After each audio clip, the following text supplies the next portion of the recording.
Sup everyone, I'm your female otaku and I'm here to review episode 8 of Recreators. And that ending, man.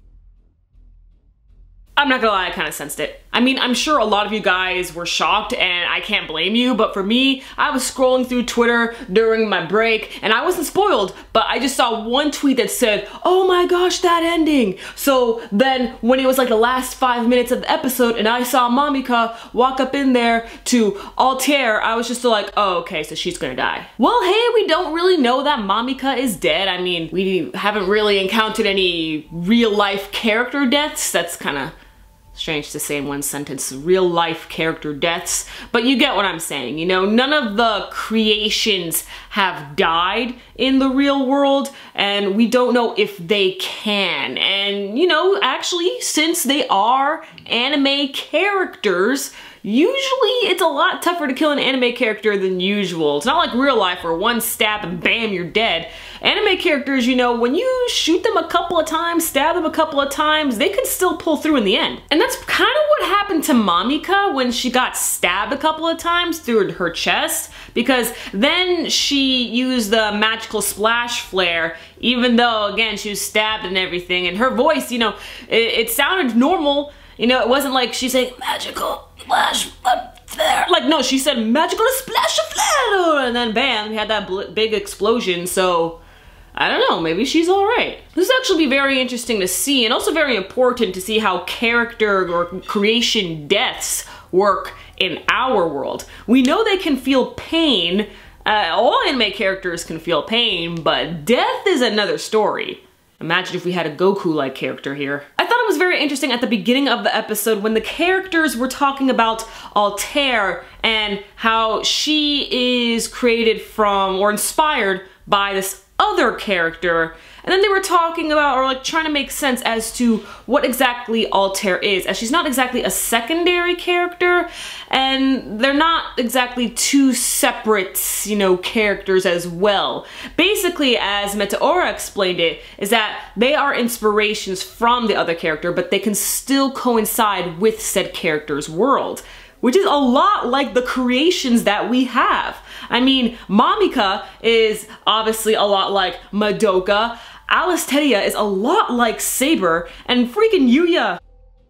Yuya could be 1,000 types of characters, to be honest. Same with Kanoya too. So I kind of felt like Recreators was breaking the fourth wall with that conversation. If not, then maybe I'm looking too deep into this, but hey, that was actually kind of interesting. So if you didn't understand the conversation that they were having, it's basically what they were talking about, what I just explained there with, you know, how Mamika's just like Madoka, you know. Magane does it once again, knowing exactly what to say at the right time and pinning the sharpest of follow-up questions and responses. This girl is on fire. She is a freaking genius because she gave Sota a freaking heart attack. And you know, she just carries on with her merry little way, leaving Sota still there trying to catch his breath, man. Honestly, this dude was having a panic attack.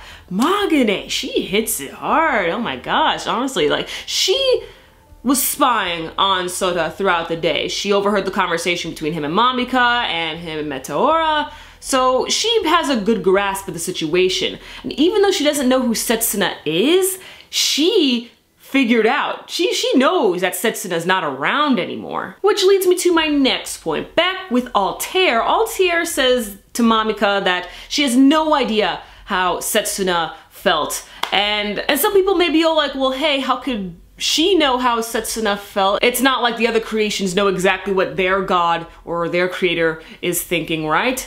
Well, I think that this is a little more deeper with Altair.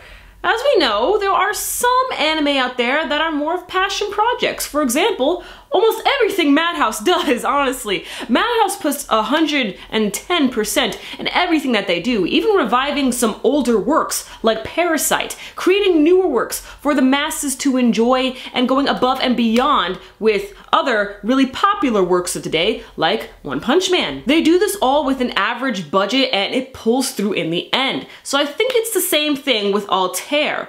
You know, some artists could probably relate to what I'm about to say. I used to draw comics, and one thing that I did a lot when drawing comics is, well, obviously, every person should put their heart and soul into their characters. But another thing that I tend to do is that when I was drawing a facial expression on a character, then I would also make the same face. It's not like I was using my face as a reference. I didn't have a mirror in front of me, so I knew how to draw what face on my character. It's just, I wanted to make my character angry, so draw the angry eyebrows, stuff like that, maybe a frowny face, or maybe they were yelling, something like that, and I would make the same face as that character. So I think Altair is something like that. Her emotions and her thoughts, her feelings were shared with Setsuna because Setsuna made this a passion project. She loved this one character from whatever world and decided to create her own version, Altair, although in the same universe, like